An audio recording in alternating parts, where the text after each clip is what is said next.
Welcome to Laughter for All. It's the podcast with comedian Nazareth. Well, hello, and welcome to another episode of the Laughter for All podcast. I am comedian Nazareth coming to you live from Southern California. And for the last few podcasts, we recorded early because number one, there was at a time where I had a Bible study with my family on Tuesday night, so I could not be live. And then there's other things that came up, but I'm so glad we're live again because I can see you guys, I can chat with you, I can talk to you. So that's really good to see. Let's see a little updates. I was in Ventura, California this last Saturday. I was at Calvary Ventura. We did I did a couples night. Did about almost 90 minutes and a lot of new stuff, and it went great. So I loved it. Met a lot of nice, kind new people, and they're fans now. Hopefully, they're listening. But it was really good, wonderful. Some of you know the update. In I'm not doing any concerts for the next probably 45 days because I have a surgery coming up in about 10 days on the 31st of July. So I'm prepping for it. It's a hip replacement that I should have done 20 some years ago, but I was so stubborn and I'm glad I did because now it's outpatient and it takes 45 minutes. So I'm going to have a new hip. I'm going to be home for a few weeks. Then I'm going to go to Seattle, Washington. I have my cousin getting married, but also I'm speaking at the house church in Snohomish on the 23rd. But I'm still going to be, I'm going to try to do the podcast, you know. They said I should be fine, be able to walk and move around within one week. But that's the issue. Okay, let me quickly share something with you guys, and hopefully that would be encouraging before I bring my guest, my friend Jeff. Um, I was talking to one of the biggest agencies in Nashville, in the it's a music and speaking a bureau, and I was the guy, the president CEO of that organization, of that agency, is a sweet man, and he's also a pastor in heart. Also a pastor, but really we talked about, like he was trying to be nice about, how people don't want to make any promises. You know how some people don't want to give you a promise because they don't want your hopes to go up. Well, I want you to know, if you're self-employed, if you own your own business, if you're an entertainer, a musician, a comedian or something, you live on hope. Like it or not, you live on hope. The hope that the big gig will come tomorrow, the big show will happen next week, that someone will notice your gifting and your talents and will get you work. Now, it doesn't matter what level you are. You could be filling up arenas or you could be doing, 20 people audience.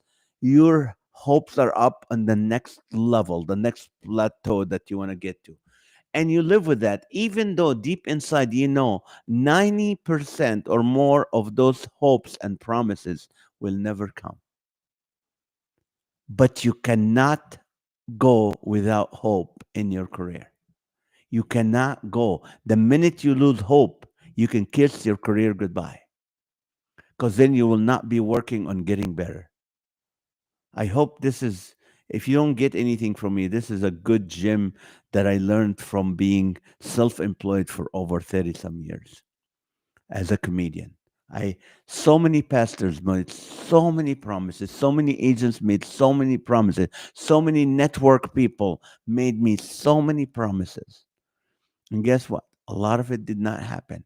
But when I lived on that promise, and while I'm waiting for that to happen, something came through and kept me going, kept me floating, provided for me, took care of my family, gave me extra money and savings, and did a lot of great things for me while I'm waiting for that. And then I jumped to the next one and the next one and the next one.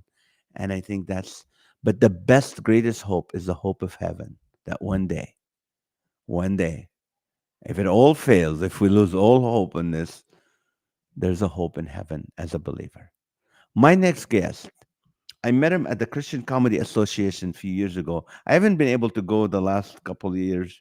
Well, I was there a year before, not this last one, the year before. I showed up for one day. I was teaching a session, but last year I missed it in Atlanta. This year I missed it, but it's a great guy, very very nice, very friendly, and very gifted. He's a communicator, and his name is Jeff Brucculeri. And Jeff is a longtime radio and TV broadcaster who has vast experience as a talk show host, sports play-by-play announcer, reporter, and public address announcer. See, it all has to do with communication and speaking. He also had me on his radio show last week.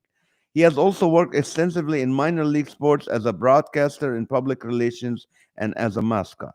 Jeff has written 3 books, including Powerful People Are Inspired by Powerful Athletes, 5 Principles of Dynamic Living, Jeff Let's Get Cooking Show Cookbook, and his book is available at Tuned In to Success. Oh, tuned in to success.com. We'll put that at the end, and you can get, and he can tell us how we can get it right now. Jeff is a sought after motivational speaker, see, and a master of ceremonies. It's all communication. So we're gonna learn about communication today. He entertained an audience with his quick wit and humor. He's a member of the Christian Comedy Association. He's also an accomplished trumpet player who ministers in churches throughout the U.S. I've never met a trumpet player. Well, I met him, but I've never heard. Yeah, I've never seen anyone who does this as a ministry. So he's also a media trainer. Jeff can train your key people in the fine art of dealing with the media and how to handle an interview or press conference. So please welcome my friend, Jeff Brucculeri. Did I say it right? Is it Brew? Okay. I lost your voice now. Are you there? Oh, there I am. Sorry, I had me on Yes. mute. It's if you want to say it Italian wise, it's Brucculeri, but we just say Brucculeri. How's that? Brucculeri. Brucculeri. I like to do that about Brucculeri. It's a lot better. Are you Italian? Were you born? Of course you are, but Of I mean, course I am. how Italian are is that? I'm How full- Italian are you? How Italian am I? I'm full-blooded Sicilian. So Oh, my okay. my mom was born here, but her parents came over, and my dad came over on the boat when he was 20. So I'm first generation American. Wow. That is awesome. And where did you grow up? Where were you when you grew up? I What grew up state? I was born and raised in Jamestown, New York, which is Mm, about 80 miles south of Buffalo in the snow belt in the far western part of the state of New York. Not very far south of Lake Erie. So all that lake effect snow, would just dump on that area where I grew up. And, Jamestown is the hometown of Lucille Ball. So oh, there's a little connection there. The younger audience members don't know who Lucy is, but I can tell you, a lot of people remember Lucille Ball. So right, right. That's so. When did you move to? When did you find out? Like, hey, I can be funny. I can do radio. I can do that. When did you find that out? okay, that's a good question. Because this is a story I was thinking about the other day, as a matter of fact. Um, when the first laugh I ever got, I don't know about that, but the one that I remember as being the one that I thought, man, I like this. I made people laugh. Was I was playing Santa Claus in a play in third grade in school, back when we were allowed to have Christmas productions in school. Right. Anyway, so I'm playing Santa Claus. Well, I was like the littlest kid in the class, but they put the costume on me and the pillow and the, for my gut and all that. And there was this line where I had my foot up on a stool and I'm getting really upset with the elves or something. And I look at Mrs. Claus and I say, I'm putting my foot down. And I put my foot down off the stool onto the stage and the pillows shifted.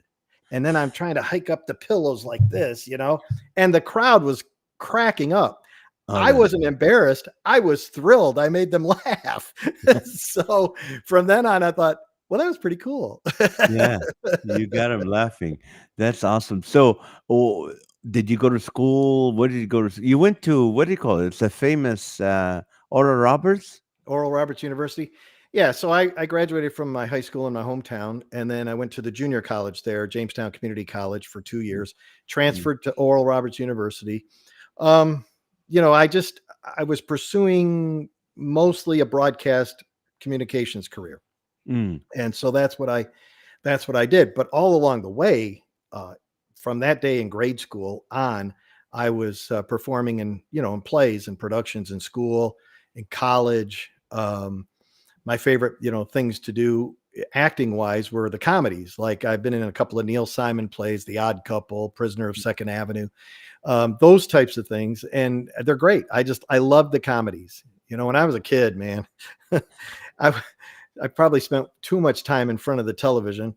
Thank God we didn't have video games back then, but I watched a lot of TV, and oftentimes my dad would be like, "You need to get outside and play, or go do something, or come here and help. Come here, you got to help me with the car," something like that. Yeah, And that's it. and I would be like, "Oh man, I want to watch this show." It's Ed Sullivan or whatever. Something Right. something funny. I lived on Sonny and Cher and Carol Burnett and those variety shows, those comedy shows, and watched a lot of that. And honestly, I thought, man, someday I want to do that. I want to be funny. I want to be on TV. And so it was research. Really was training as a kid for me, growing up. And that's what piqued my interest. What was your first job? Oh boy. Well, going door to door selling seeds. Seeds? What kind of Seed. seed? Legal? Yeah, yeah, yeah. Yeah. Yeah, plant and flower and vegetable seeds. You get a box, you go door to door. You want some seed, buy some seeds for your garden, whatever. I did that. I shined shoes in my dad's barber shop. Of course, my Italian father was a barber, Of and course. I shined shoes in the barber shop, for about a quarter or 50 cents, whatever it was back then. So I did that. But my first real job where I actually got paid to show up, was working as a bat boy for the minor league baseball team in my hometown. And As I've a been working in minor league baseball ever since. What's a bat boy? What does a bat boy do? You know what a bat boy is, don't you? I'm not from this country. I mean, I know, I I know know. baseball. I'm a Dodgers fan. I know All what. right. Well, so the bat boy is the kid that runs out to get the bat after the batter bats, and he leaves the bat there, or he's chasing down a foul ball and runs after the ball and that sort of thing. So, an assistant to the baseball team, the bat boy runs out and gets the bat after the batters complete their at bat and puts Ah, it back in the rack, etc. But that's not all they do. That's just what the bat boy does during the game. My job, a lot of my job was hanging up the uniforms or putting them in the wash or hanging them up to dry or putting them back in the players' lockers, shining their shoes, cleaning their spikes, all that stuff. So really? What team was that? Were you that was working? the Jamestown Expos. We were Okay. a single A team of the Montreal Expos, and we were owned by the Montreal Expos. So a few years later, after I was the bat boy for a couple of years, and then I was the PA announcer, etc., I came up with the idea of the mascot. We had never had a mascot. And I would see these mascots on TV, like the famous chicken. I Yeah. would see the mascot in Pittsburgh, the pirate parrot, when I'd go to the games down in Pittsburgh. And I thought, I can do that. I can do that. I can make people laugh. I can do that. I want to do that. Hmm. So I talked to our general manager of our team in Jamestown, and I said, "Hey, I want to be a mascot. Would you hire me to be the mascot?" And he's like, "Well, I don't know. We don't, Montreal's not going to pay for the costume, and I don't have the money for a costume." I said, "Well, if I get a costume, will you hire me to do it?" And he said, "Well, let's see what it looks like." So I got some renderings, some drawings, and we designed this costume. And he said, "Okay." I had it made. I borrowed some What money was from my it? dad. It's a big royal blue furry thing that kind of looks like a bear, and we named it Yippee because Montreal Expos had a Uh, mascot named Youpie, because in y- French that's how they say it, uh, Youpie. And yeah. so we named it the English version Yippee. Yippee. And I own the costume. I still have it. It's in my garage.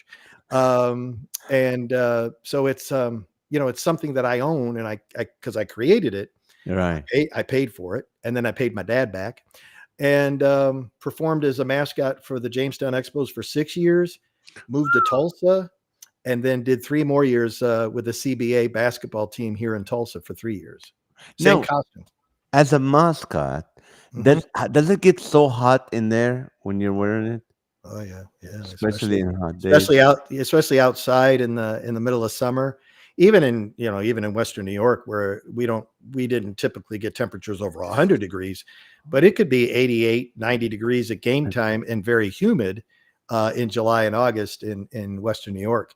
And so it was hot, but dude, I was in good shape back then. Right. I was in my teens and in my 20s. I was, really good shape, and I would take a lot of breaks, drank a lot of Gatorade, ate a lot of bananas. Okay. Do they pay them? I mean, how is a No, mascot? Does a mascot get paid from the team? well, weekly, very, very weekly. Uh, I didn't get paid a whole Weekly. lot. Yeah, very weekly. I didn't get paid a whole lot because again, it was a single A minor league baseball team, and we're talking the 1980s. Hmm. For the major league baseball mascots, yeah, they make some pretty darn good money. Hmm. If you work your way up to the top, sure. So you pursued communication and you got your job, your first radio job. What was it? Or So that's a good story too, actually.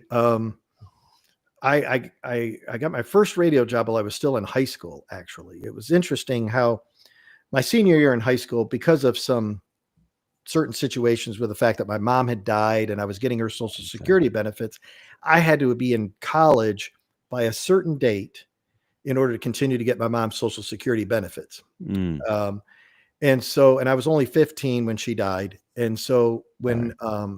about a year or so later, I found out about this. So my senior year in high school, I had to enroll in college my last semester of high school. So I was going both to high school and to our junior college, Jamestown Community College, at the same time that last semester. And there is where I took a radio class and a TV production class, and I got to meet the guy who was in charge of those classes.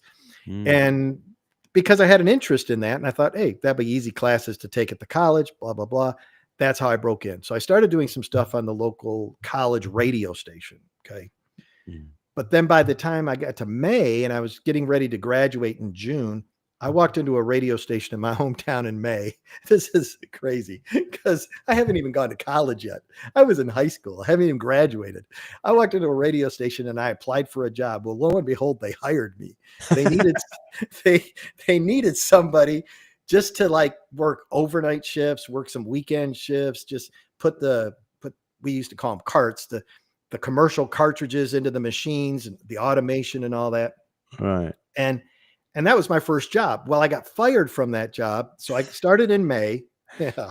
June, July. I got fired. So I started in May of that Uh, year, and I was fired right after Labor Day weekend. Um, why? yeah. It was not good. I was blamed for 3 things that I didn't do. Okay. Well, one of them I did, but I didn't know any better. I didn't know any better. But what happened was they had hired a female announcer, and she had graduated from college and came back home looking for a job, and they didn't need me. They wanted a female voice on the air. The other station in town had a female, and we didn't at the time at that station. Mm, And so that weekend, I trained her. I helped her. And one night, I stayed past my scheduled time, uh-huh. and I loaded the machine for her, and I said, look, I'll just take care of it instead of you having to worry about it. You're new, no big deal. I'll do it, and then I'll leave. So I stayed like an extra hour or two to take care of some stuff at the station. Well, I punched out when I left. Well, when they saw the hours on my time card, that was one thing. And then I got blamed for using the boss's tickets for a Bills game, which I didn't do. I didn't go to a Buffalo Bills game. I didn't use the tickets, but one of the DJs had suggested it to me, but I never did it. And Uh-huh. so he blamed me. They fired me for that. And I said, look, take the 2 hours off my paycheck. I don't give a care. You don't have to pay me the $6. Big deal. Yeah. 'Cause I was literally, I was probably making like $3.12 an hour or something back then. Wow. So anyway, I got fired from my first radio job. But Mhm. after going to ORU and graduating in 1986 from ORU, I did go back home during spring break and I applied at the other radio company in town that had two stations, an AM and an FM. Mm. And it's funny, the general manager there, he was like, well, are you going to come back after you graduate from college? And I said, well, if you give me a job, I'll come home. Otherwise, Yeah. I got some contacts in Tulsa. I'm staying there. And he said, well, okay, just let me know. And I said, well, I just let you know. Okay. So I go back to ORU. About a week later, he calls me. He says, Dave, have you decided, are you coming home when you graduate? And I said, I told you, if you give me a job, I'm coming home. If not, I'm staying here. All right. If you come home, I'll give you a job. So Back to New York. so I graduated, went back to Jamestown.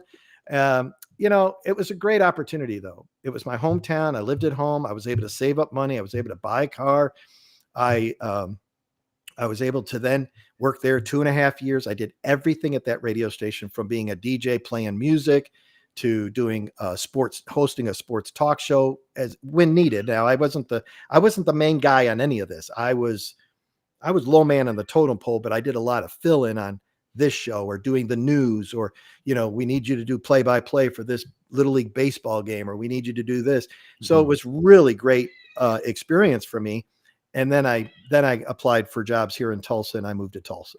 And now you do radio in a big station in Tulsa, Well, Oklahoma. yeah, what's weird, Nazareth, I've been in Tulsa now over 35 years. I've been on radio and TV here almost consistently through that whole time, although I tried to get out of the business a couple of times and went back. I don't even do it full time now.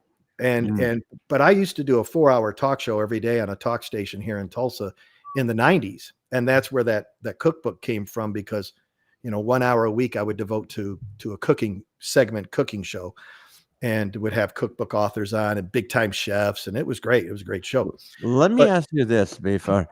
oh, Would you recommend for a young person graduating from high school now to go into radio into doing this, or is this a market that's kind of dying? What do you think?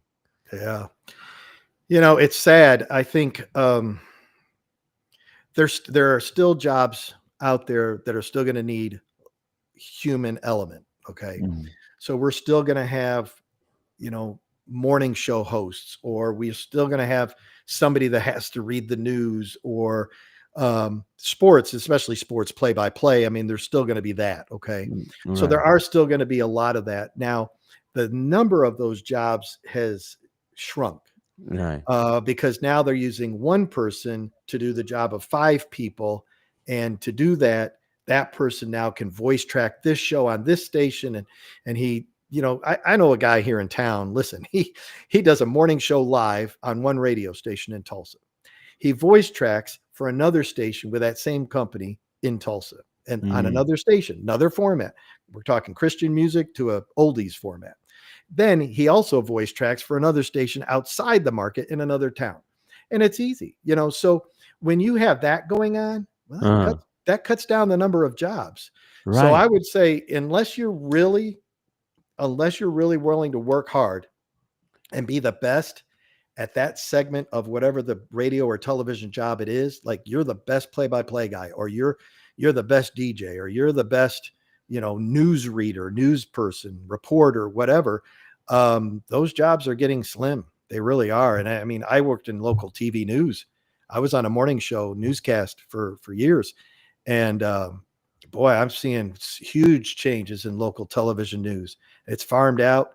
I mean, here in Tulsa, I hate to say this, but we've got a station here in town that a lot of the news is coming from the Oklahoma City affiliate, and they're sharing their news stories. And they cut back on, they let a lot of reporters and anchors go a couple years You ago. think AI will take over some more That's the jobs? thing. Yeah, I think that's the thing. I mean, when that computer can just read and voice it for you, and it could use almost anybody's voice, Right. then yeah, it's crazy, man, to even think about that. Oh, boy. So when did you pick up the trumpet and found out I can play the trumpet? I didn't want to. Did you hear that? Sorry, What? I got a note. Oh, I got a notification on my computer, and I heard that. I was hoping it wasn't over No, I the didn't hear it. webcast. So I wanted to play the drums. I didn't want to play the trumpet. Okay. So back when I was a kid, I loved the drums, and I just wanted to play the drums. And I told my mom that. And in New York, you could start playing an instrument in school in 5th grade. In 4th grade, we did, the flutophone and banged on some instruments and stuff. But in Right. 5th grade is when you pick a band instrument of some sort. And so in 5th grade, I told my mom, I said, I want to play the drum. I'm going to get a snare drum. I'm going to play your drums. And she said, no, you're not. They don't have drums in church. And not in our church, at least at the time. Hello. Right. Uh, back in the 70s, we didn't have drums in church. So I said, well, I'd like to play drums. And she said, no, you need to play trumpet like your cousin Steve. I had to do everything like my cousin Steven. It was seriously, it was. Where's your cousin Steve right now? He's in South Carolina. He's doing well. He's doing good. God bless See, him. you should have done But like he's not. But he doesn't play the trumpet anymore. He quit after high school. I kept Okay. playing. See, but Steve was in marching band, and he was a really good trumpet player, and he played in church, and so lo and behold, Jeffy had to play in church, and I did. As soon as I learned enough notes to play out of that hymnal, I was playing in church. Is And that difficult doing the trumpet? I mean, what's the difference between a saxophone and a trumpet and a French horn? What is that difference? a lot of difference. So the trumpet is a brass instrument. Uh-huh. And technically the saxophone, clarinet, and all those others are called woodwind instruments. So it's a trumpet, a trombone, a French horn. You're using a mouthpiece, a metal mouthpiece, into a metal instrument that you gotta Yeah. buzz and make your sound.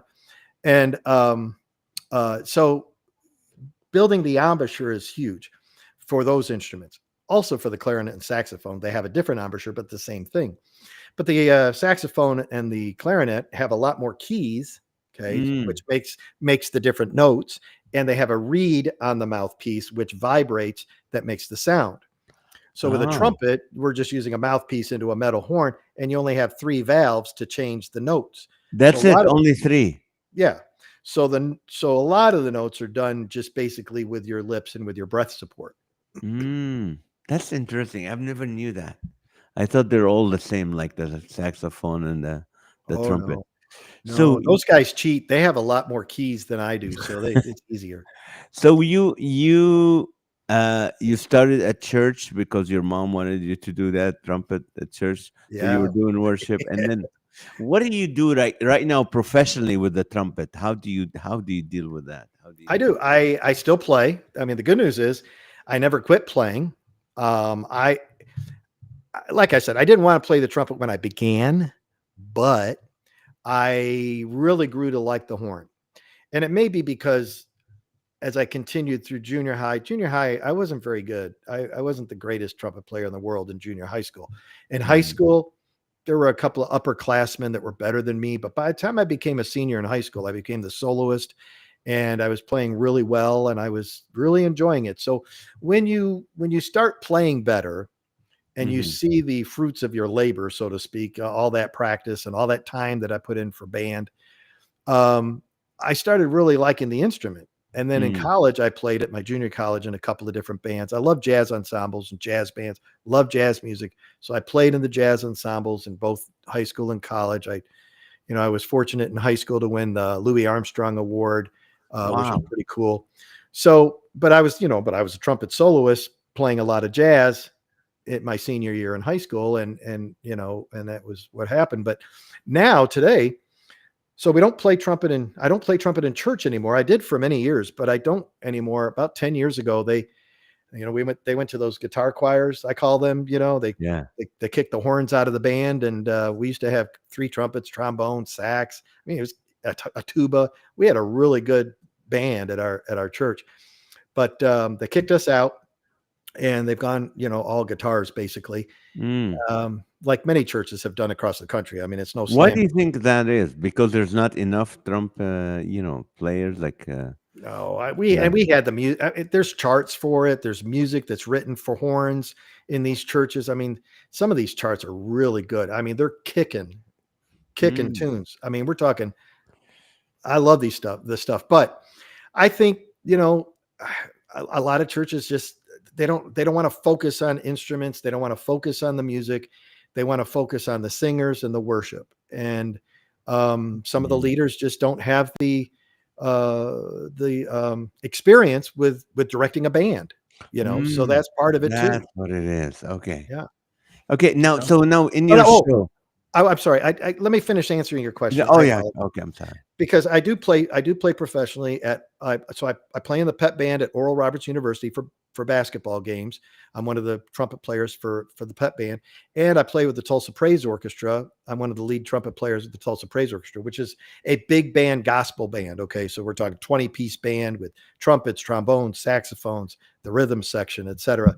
And we play a lot of big band music, but it's gospel big band music and patriotic and etc. So I play solo stuff in churches all over the country. So how I want to hear about that. So let's say a church would hire you to come. Do you play the trumpet only, or do you do comedy, or do you do speaking? Do you give minister, do a message, or how do you?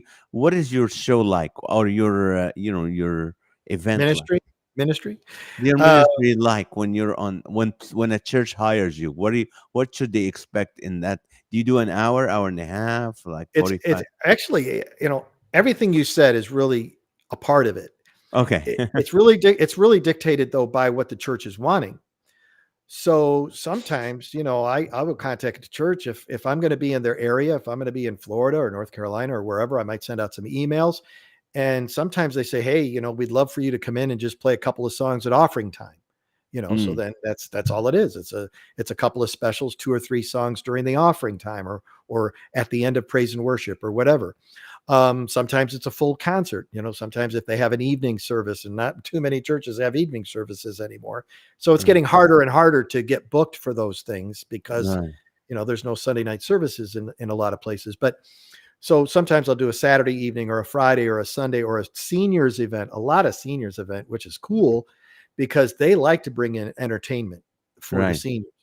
And so when we do that, sometimes it's an hour if they want, hour and a half. But I will play my horn. I'll play some music. Then I'll put the horn down. We'll tell some funny stories. I'll get the audience involved. Sometimes I walk out into the audience. I ask questions.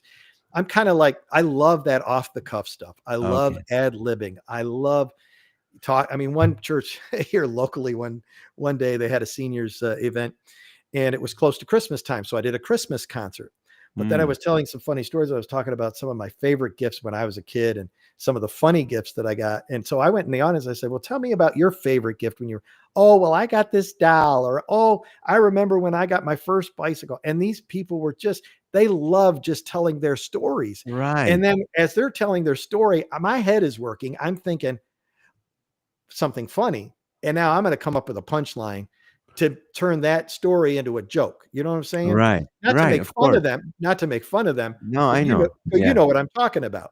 Yeah. So I do a lot of that. And that to me is fun. And that's how I am on the radio too. When I do my little 1-hour interview show every week, I can't help but cut up or ask questions and then joke about it or whatever. So. Right. So now, you were doing the radio stuff, or the TV stuff. You had a an hour cooking show, and you have chefs, and of course you're Sicilian, so you know how to cook. I do. And you wrote the book. Tell me about the book. What is that? What should people expect when they buy the book? So the cookbook is not available anymore. It's not. No, because the FDA took it away. What happened? No, I gave up. I didn't get the James Beard Award, so I gave up. Okay. No, it's out of print. I mean, I could reprint it again if I ever wanted to, but honestly, I did it in the 90s. So, man, even my photo in there, I had a mustache, Nazareth, in the photo.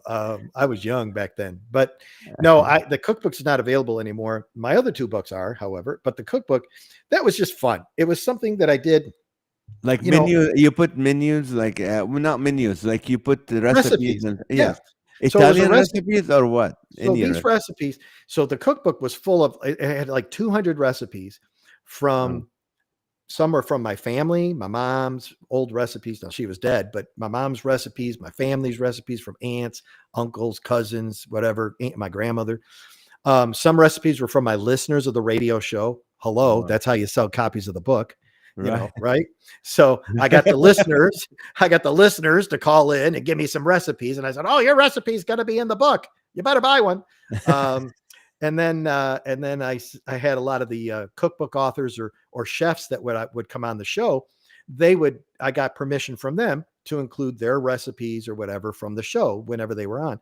So I compiled this 200 recipes and sold the cookbook back in the 90s. And it was pretty cool. I still have family members that tell me all the time, "Hey, I was using your cookbook. Oh, I did this recipe out of your cookbook. It's great." Who's your favorite chef when you work with? Oh, I don't even know if this guy is around anymore. I should look him up online. But when I did the cooking show back in the 90s, again, it was just 1 hour a week on a radio, not on television. It was radio. Right. But one of my favorite guests, and I had three top guests. One was his name is Chef Piero Biondi. And Chef Piero Biondi is from California. In fact, not far from where you are.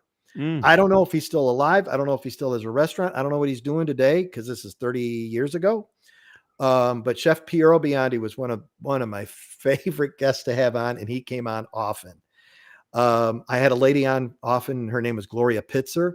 She was the secret recipe detective or something like that. She called herself. She's now passed away, but Gloria was great. She would take a recipe from a restaurant and go home and recreate it to make it taste the same. That was pretty cool. And then there was another guy called the Flying Wine Man. His name is Andrew. I looked him up online not long ago, and I can't remember his last name, but he's from Great Britain, and he would come to the United States. And the funny thing was, Nazareth, I was on a little talk radio station in Tulsa, Oklahoma, back in the 90s. And this guy, every time he came to the US, and it was about 3 or 4 different times, he would come into the studio and come on my show. Oh, And I was blown away because he would he was on TV in Chicago, in Dallas, the morning show in New York. He would do a whole tour of the United States, a media tour. But whenever he came to Tulsa, he'd come and be on my show. Andrew something, and I can't remember his name, but the Flying Wine Man is just special. Okay, speaking of your books, you have another book called 5 Principles to Dynamic Living. Give us one good principle.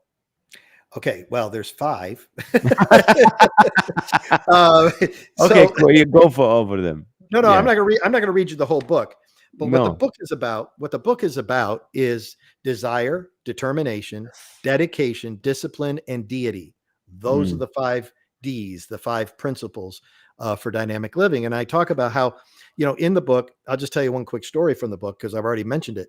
Right. Desire. Everything begins with desire. Okay. We would never do anything or be anything if we didn't have the desire to do or be something. Okay. Right. That's a pretty profound quote from yours truly.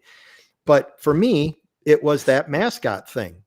I would see other mascots and think, I could do that. I want to do that. I want to be that. I want to be a mascot. And it's all started with that desire that then turned into reality and experiencing that dream of actually doing it and becoming a mascot. So that's what I talk about in the book, desire, determination, dedication, discipline, and deity. Of course, deity, the 5th D, is your relationship with God. And I know a lot of people who have really mastered the first 4 disciplines, but something is missing in their life, and it's that 5th D. A lot of people will say they're very successful, but they feel hollow inside, or they don't have peace, or they don't have this or whatever. So for me, it's that relationship with God. Now, tell me about your trajectory with Christ. I know your mom told you can't play drums because they don't play drums at church. So obviously your mom was a churchgoer. Where did your journey with Christ started? Well, I did grow up in the church, both parents. Interestingly enough, when my dad came to this country, he was supposedly Catholic, because he's Italian.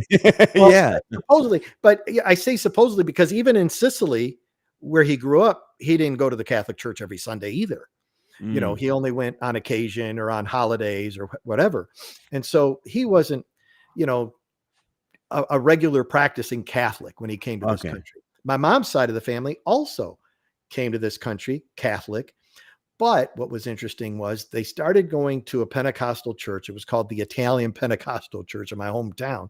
That's not the name of the church, but it was full of Italians, and the preaching was in Italian, and it was Pentecostal. So they would go, my mom's side of the family, the older siblings remained Catholic, but the younger siblings converted to Christianity or Yeah. Pentecostal, whatever. Pentecostal. Yeah. And so my mom being one of the younger half of the 12 kids, my mom was one of 12. I got a lot of aunts and uncles and cousins.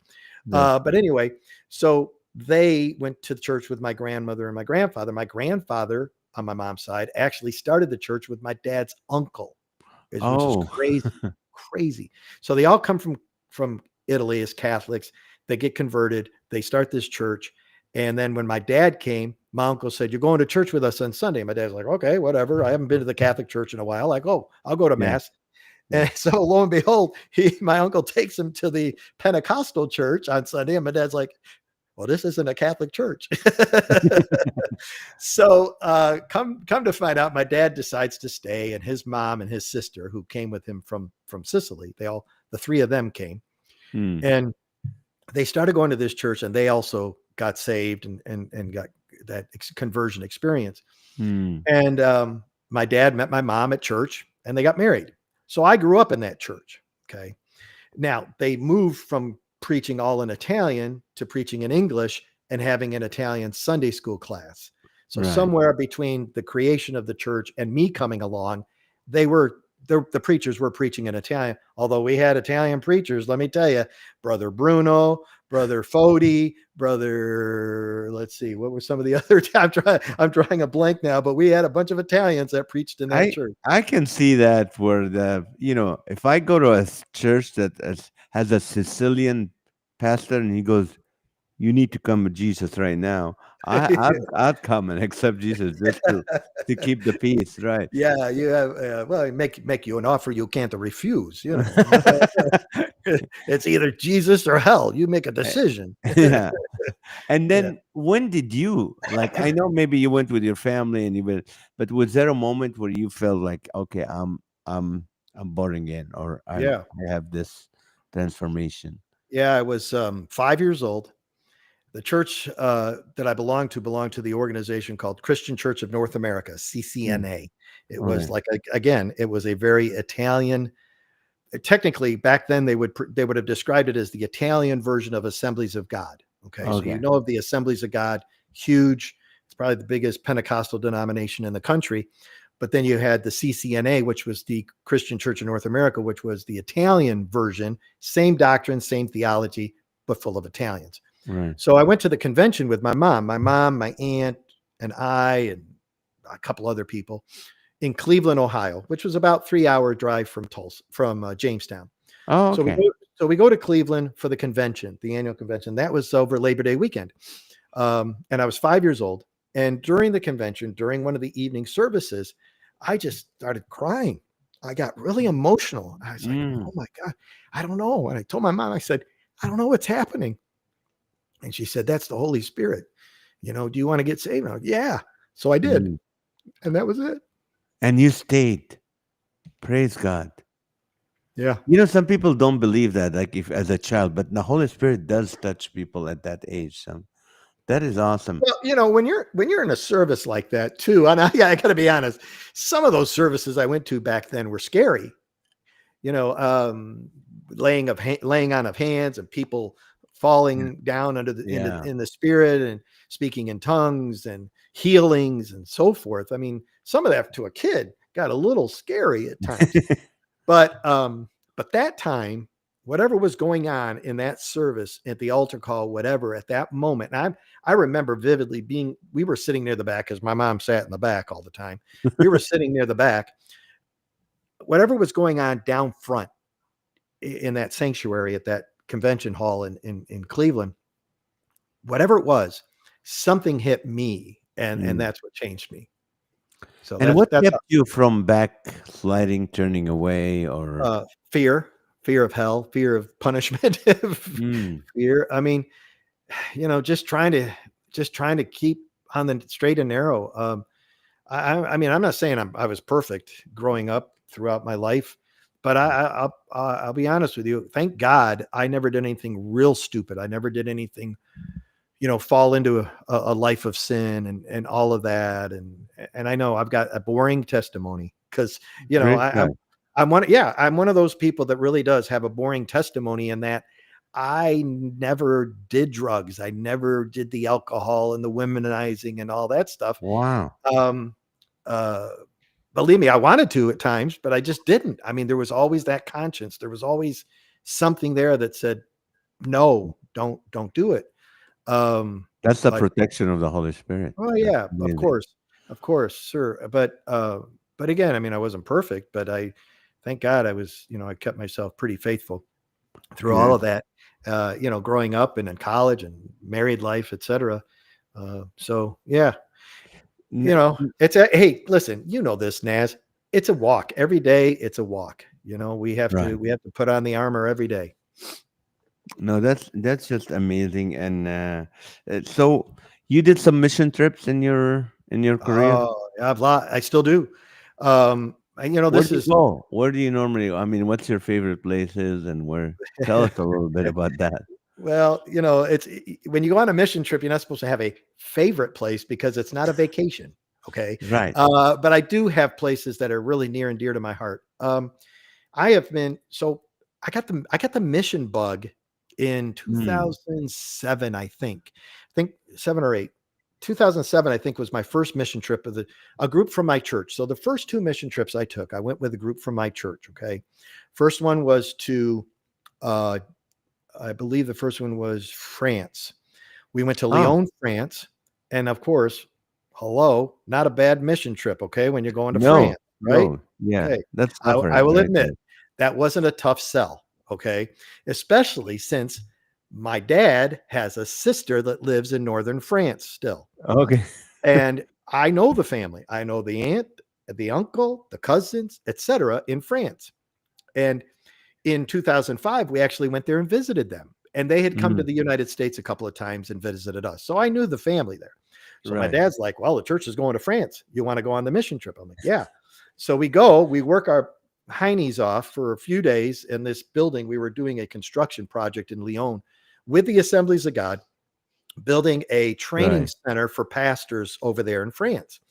And so Uh, mixing concrete and pouring flooring. And on the second floor, my dad was helping with the tiling on the first floor. And we worked and worked and worked. And then we left the group and we took a train to northern France and got to visit our family for a couple of days before flying back to uh, the United States. So that was great. So a little bit of missions.